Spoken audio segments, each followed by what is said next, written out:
एक बाप और बेटी का रिश्ता सबसे प्रबल रिश्ता हो, सबसे प्रबल। और देवघर की कथा है, ये रिश्ते की कथा है। कितना विचित्र कथा है देवघर की, जरा सुनिएगा।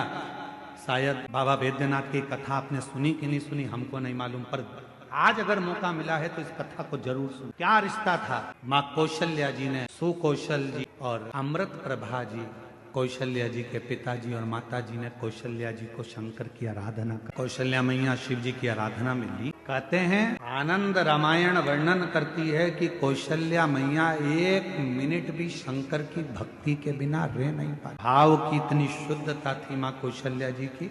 फिर वही बात आ गई, रावण ताव से शिव जी को भजता था और कौशल्या जी भगवान शंकर को भाव से भज। एक दिन रावण ने सभा बुलाई, सारे ग्रहों को बुला लिया, सारे देवताओं को बुला लिया। रावण की लंका में सभा लगी हुई है, बड़े बड़े देवता, ग्रह, नाग, किन्नर, गंधर्व, अप्सरा, देवता, दानव, सब उस सभा में बैठे हुए थे। सब उस सभा में बैठे हुए हैं और उस सभा में चारों तरफ सब लोग बैठे हुए हैं। और उस सभा में लंकापति रावण ने ऊंची आवाज कर कर कहा कि बताओ मेरे प्राण कैसे छूटे, मेरी मृत्यु कैसे हो। बड़े बड़े विद्वान बैठे थे, बड़े बड़े सभासद बैठे थे, बहुत देवता, गंधर्व, किन्नर, अप्सरा, पशु पक्षी सब उस सभा में बैठे हैं, असुर सुर सब। मेरे प्राण कैसे जाएंगे बताया, कैसे मरूंगा मैं बताओ।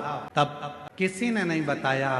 रावण को क्रोध आ गया तो सबको बंदी, अगर नहीं मालूम पड़ा तो मैं तुम्हें बंदी बना लूं। तब ग्रहों में ग्रह, सारे ग्रहों ने रावण से कहा, रावण तुम्हारी मृत्यु कौशल देश के राजा सुकौशल जी की जो लड़की है कौशल्या, उन कौशल्या माता के गर्भ से एक बड़ा विद्वान शूरवान एक पुत्र पैदा होगा, जन्म लेगा।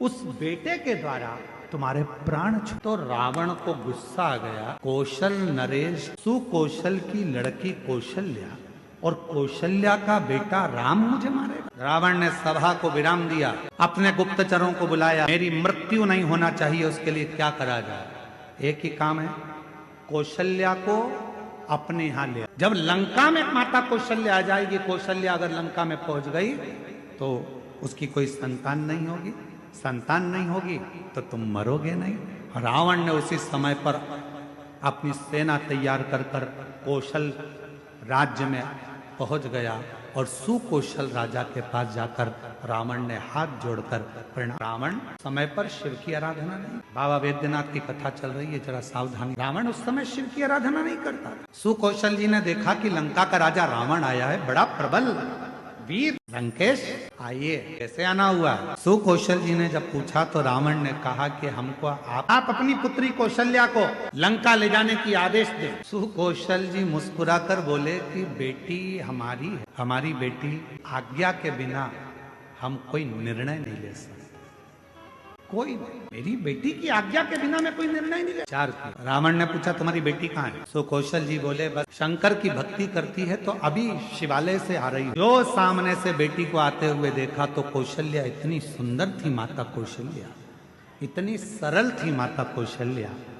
शिव का जो भक्त होता है उसमें सहजता, सरलता, नम्रता अपने आप को दिखाया नहीं, सरल, शिव जैसा भोला, शंकर जैसा। लंकापति रावण ने कौशल्या जी को देखा तो कहा आप ही कौशल्या? हाँ। सुकौशल जी की बेटी हो? हाँ। हम आपको लंका ले जाने के लिए। मुझे लंका? हाँ। कौशल्या जी कहने लगी मैं तो लंका नहीं जाऊं, मैं लंका नहीं। रावण कहने लगा तुम मुझे जानती नहीं हो कौशल्या, अगर तुम मेरे साथ नहीं चली तो मैं दबाव के साथ तुम्हें लंका ले जाऊंगा। इतने में कौशल्या जी के मुख से निकल गया, लंकापति रावण सुन, तुम मुझे ले जाने की बात करता है, अगर बन सके तो तेरी लंका में एक बार उस कैलाशपति को ले जाकर बता दे तो कौशल्या लंका में प्रवेश कर जाए। तो एक बार उस कैलाशपति को तेरी लंका में ले जाकर बता दे तो ये माँ कौशल्या जी कर रही हैं कि ये कौशल्या तेरी लंका में प्रवेश कर जाएगी। रावण हंसकर बोला वो कैलाश पर रहने वाला शंकर, वो अगर तुम बोलती कि विष्णु जी को लेकर जाओ तो बड़ी बात थी, तुम कहती कि ब्रह्मा जी को लेकर जाओ तो बड़ी बात थी, शंकर जी तो मैं अभी उनको लेकर आ। और रावण गया देवाधिदेव महादेव की आराधना में बैठ गया, साधना में बैठ गया।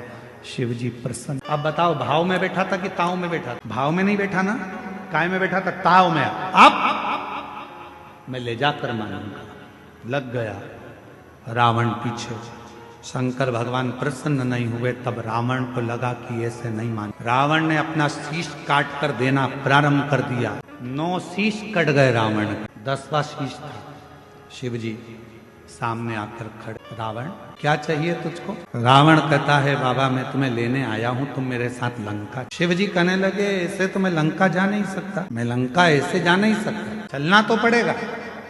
रावण जिद पर अड़ गया। तब देवाधिदेव महादेव ने मां पार्वती जी से जाकर कहा कि लंकापति रावण मुझे लेने के लिए। शिव जी कहते हैं कि मैं नहीं जा सकता, मैं जानता हूं, पर पार्वती तुम बताओ क्या? जगत जननी जगदम्बा पार्वती जी ने कहा, प्रभु आप इस कैलाश को छोड़कर, इस भूमि को छोड़कर आप लंका नहीं जाओगे। तब भगवान शंकर जी ने कहा, कुछ तो करना पड़ेगा। पार्वती जी कहती हैं, आप जानो क्या करना है। शिव जी ने रावण से कहा, मैं खुद तो नहीं जा सकता, पर मेरा ये स्वरूप एक शिवलिंग के रूप में तुझे देता हूं, तू इसको लेकर चल। तू लेकर, मेरा स्वरूप है, लेकर जा। रावण कहने लगा, ठीक है, आप अपना शिवलिंग दे दीजिए। शंकर भगवान का प्रतिबिंब स्वरूप शिवलिंग शिव जी ने उठाकर रावण को दे दिया और रावण से कहा, सुन रावण, ये शिवलिंग तू जहां रख देगा उठने वाला ले जा। सूचना मिल गई मां पार्वती को सूचना मिल गई कि शिव जी एक लिंग की आकृति में रावण के साथ लंका जा। रावण के साथ लंका। पार्वती की आंखों से जल। शिव जी ने पूछा, पार्वती तू रो रही है, तेरी आंखों में जल भरा है? हाँ। क्यों? जो मेरे हृदय में विराजमान था वो आज शिवलिंग की आकृति धारण कर कर लंका जा रहा है। ये शिवलिंग तो मेरा दिल है, मेरे हृदय में शिवलिंग है, और तुम उसको लंका भेज रहे। शिव जी मुस्कुराने लगे, पार्वती जी प्यार अगर पक्का होता है तो कोई जा नहीं सकता। बस इतना शंकर जी ने कहा और पार्वती जी समझ गई। पार्वती जी ने गणेश जी को बुलाया, गणेश शीघ्र आओ। गणेश जी ने कहा, मां आज्ञा करिए। गणेश जाओ, एक ग्वाले का रूप रख लो, तुम्हारा नाम होगा बेजू ग्वाला, और बेजू ग्वाला का रूप रखकर रास्ते में जाना। रावण संध्या करने के लिए रुकेगा, शिवलिंग तुम्हारे हाथ में देगा, थोड़ी देर उसके सामने पकड़ कर रखना, थोड़ी देर बाद जमीन पर रख देना, और सुनो, इस शिवलिंग को मैं बताऊंगी वहां रखना। जी मां, आज्ञा आपकी। रावण संध्या करने के लिए रुका, सोचा कि इस शिवलिंग को कहां रख। गणेश जी ग्वाले का रूप रखकर डंडा हाथ में लेकर घूमते फेटा बांध कर आ गए। ओ महाराज क्या बात है? महाराज कहने लगे, मुझे संध्या करना है, ले ये शिवलिंग को पकड़ ले, जमीन पर मत रखना। ठीक है, मैं अब भी आया हूं संध्या कर कर।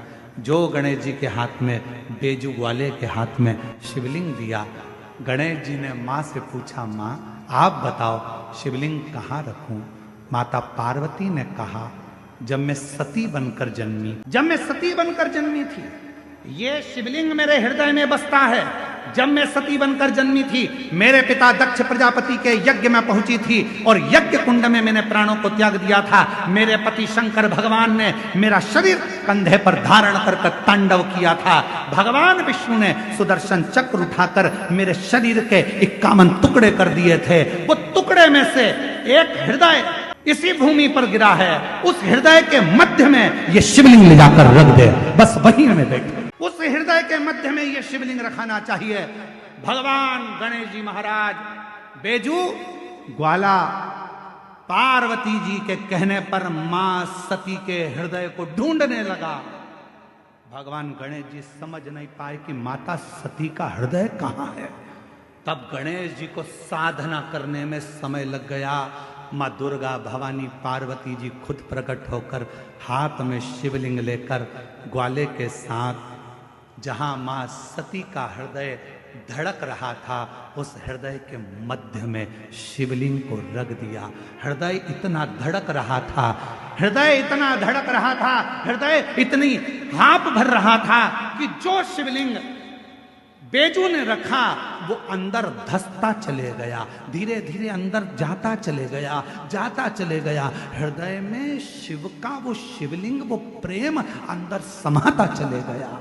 तब बेजू ने कहा, माँ पूरा शिवलिंग अगर हृदय में समा जाएगा तो माँ संसार के लोगों को कैसे मालूम पड़ेगा कि शिव और सती इसी जगह पर विराजमान है, एक ही स्थान पर। इसलिए माँ इसको रोक दो। छोटा सा शिवलिंग बाहर रह गया, छोटा। पूरी दुनिया में केवल एक ज्योतिर्लिंग बाबा वैद्यनाथ ऐसे हैं जो माँ सती की 51 शक्ति पीठ में से एक शक्ति पीठ जहां मां का हृदय गिरा है, उस हृदय के ऊपर शंकर भगवान का शिवलिंग विराजमान है। पूरी दुनिया में केवल एक ज्योतिर्लिंग है जहां मां सती के हृदय पर शंकर जी का शिवलिंग विराजमान। इसलिए इसको शक्ति पीठ का, शिव शक्ति की। रावण आया, बेजू से पूछा, क्यों? मैंने शिवलिंग दिया था, वो तो मैंने रख दिया, बहुत भजन था, उठ ही नहीं रहा था। रावण को गुस्सा आया, मारने के लिए दौड़ा, बेजू भाग गए। बताओ, तूने मेरा शिवलिंग रख दिया। अब तो रावण को क्रोध आ गया, मतलब कौशल्या के गर्भ से बालक जन्मेगा और मुझे मारेगा, उससे पहले इस कौशल्या को तो मैं कहीं ना कहीं छुपा दे। रावण गया, माया रची और कौशल नरेश की नगरी में प्रवेश कर कर सुकौशल राजा की राज्य में कौशल्या मैया तो सो रही थी और रावण ने उस कौशल्या मैया को रावण ने कौशल्या मैया को उठाया, एक पेटी में बंद कर दिया। एक पेटी में बंद कर कर उस पेटी को किसी को पता ना चले तो समुद्र में गया। समुद्र में जाकर एक बड़े महामत्स्य को देखा, बड़ी मछली को देखा और मत्स्य से कहा, महामत्स्य मुख खोल। महामत्स्य ने मुख खोला, रावण ने उसके मुख में वो पेटी रख दी और मत्स्य से कहा, तू समुद्र में घूमता रहे। ये कौशल्या किसी को मिलने वाली नहीं, इतनी मछलियों में कौन जानेगा कि कौन सी मछली के मुंह में कौशल्या जी प्रमाण कर। अब महामत्स्य जा रहा था, मछली जा रही थी, इतने में एक बड़ी, उससे भी बड़ी मछली महामत्स्य सामने आ गई। उससे उस मछली का झगड़ा होने लगा। झगड़ा होने लगा तो इस बड़ी मछली ने मुंह फाड़ा। मुंह फाड़ते से कौशल्या जी की वो पेटी समुद्र में गिर गई। गिरते गिरते वो पेटी एक टापू पर पहुंच गई। उस टापू पर पहुंची जहां पर राजा दशरथ पार्थिव शिवलिंग का पूजन कर रहे थे और उनको वो पेटी दिखी। पेटी को खोला गया, सुंदर कन्या दिखी। पूछा, तुम कौन हो? मैं कौशल राजा की बेटी हूँ। कौशल राजा के यहाँ कौशल्या को पहुंचाया। कौशल राजा ने अपनी बेटी कौशल्या का विवाह दशरथ जी के साथ कर दिया और तब राम जी का सहज कहा। शिव की आराधना करने वाले को शिव की आराधना करने वाला मिलता, शिव की साधना करने वाले को शिव की साधना करने वाला मिलता। जो भगवान शिव को भजता है उसे शिव का भक्त ही प्राप्त हो।